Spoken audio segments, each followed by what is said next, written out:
All right, part 3, Panama City. Keep getting interrupted by my little one, but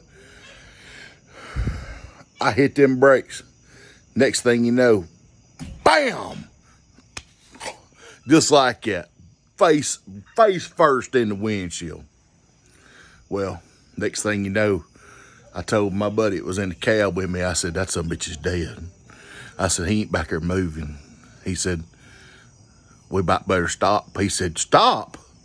He said, you know how drunk we are? He said, if that motherfucker's dead, he said, and we're drunk, he said, they'll put us in jail for murder.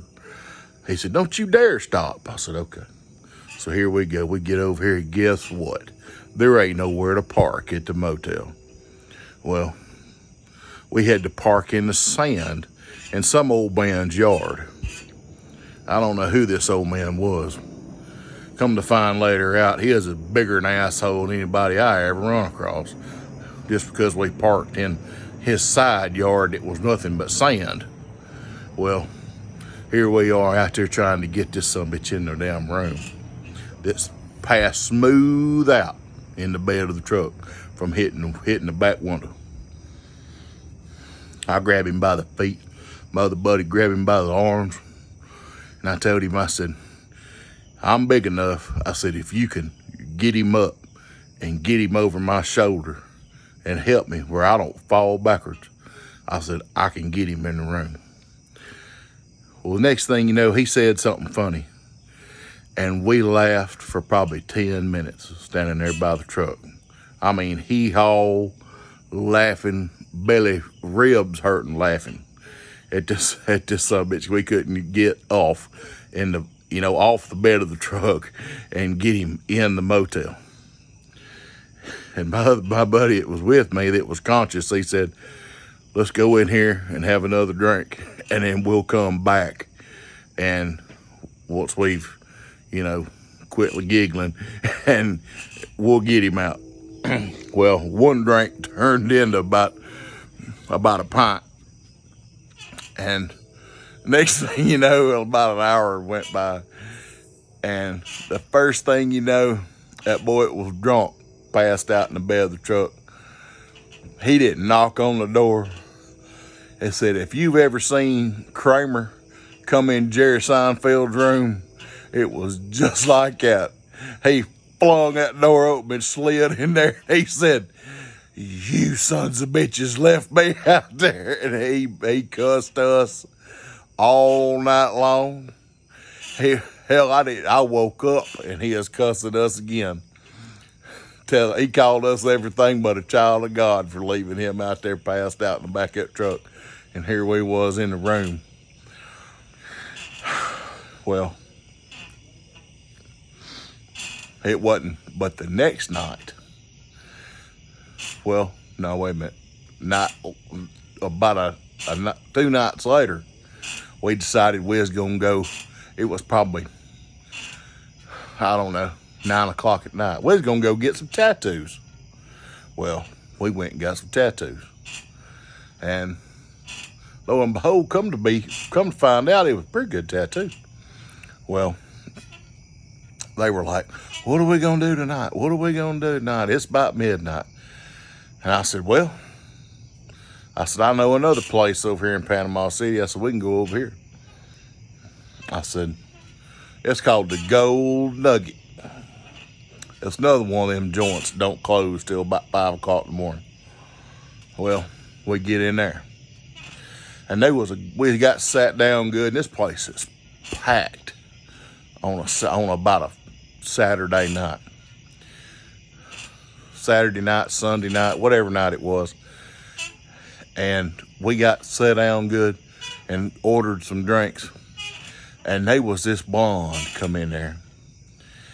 And my buddy didn't have a whole lot of hair. It was sitting over here beside me. He is just a touch bald.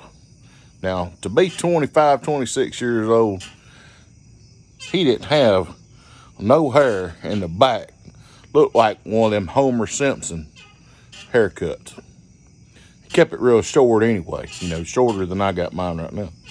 Well, the next thing you know, this girl had boobs about big as my ugly head.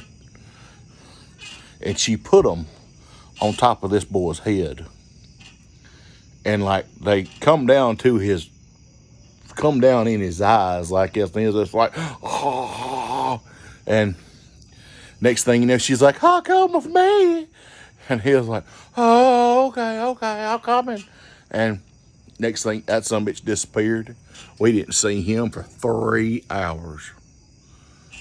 I didn't know if he is dead, if she done took all his money, or if he is done went and married her. Hell, I didn't know. Well, my other buddy was with me. He said, he done got drunk. He was about drunk before we got there. And he said, he said, I'm about ready to get cut off about these whores down here. I said, well, that's fine. Well, I had one come to me and she's like, come with me. I said, okay. So next thing you know, we get off in this room and she's dancing for me. And, we stayed in there probably a half hour. And of course, don't nothing happen in them rooms. She's just dancing. That's it. And you just pay them $20 at a time. And we get back. And by the time I get back, finally, that boy that was with the girl with all the boobs finally come back up there. And I was like, goddamn, where have you been? He said, well, he said, I was back there with her. I said, well, I didn't know if he was dead or what. He said, well, let's go. Well, next thing you know, that girl I was back there with, she come up there where we was sitting at. And I told her, I said, well, I need to settle up with you. And she was like, oh, and she didn't speak real good English. She might have been from Ukraine too. She said, oh, it'll be $180. I said, $180? I said, God Almighty, $180? I was like, plus a tip. I said, shit, I ain't got $180. Who you think I am, a Philadelphia lawyer? I said, hell, I'm just an electrician, shit. I told my buddies I was with, I said, y'all motherfuckers need to get to the truck. I said, because I'm going to have to stiff this girl because I ain't got that kind of money. I remember I gave her $100 and I took off, headed to the truck. Well, next thing you know, she starts hollering in perfect English at this sumbitch. It was the bouncer. Hollering, stop that fat motherfucker. I said, get out of the goddamn way. I bowled that motherfucker over and headed on out the door. We run out there, and evidently I had left the keys in the truck. They done had that thing running, and over the side of the damn bed, I dove, and I'm hung, teetering on the side of the truck as we coming out of the parking lot sideways. I said, that's the last time I have ever been to the Gold Nugget in Panama City. Sunday night, over and out.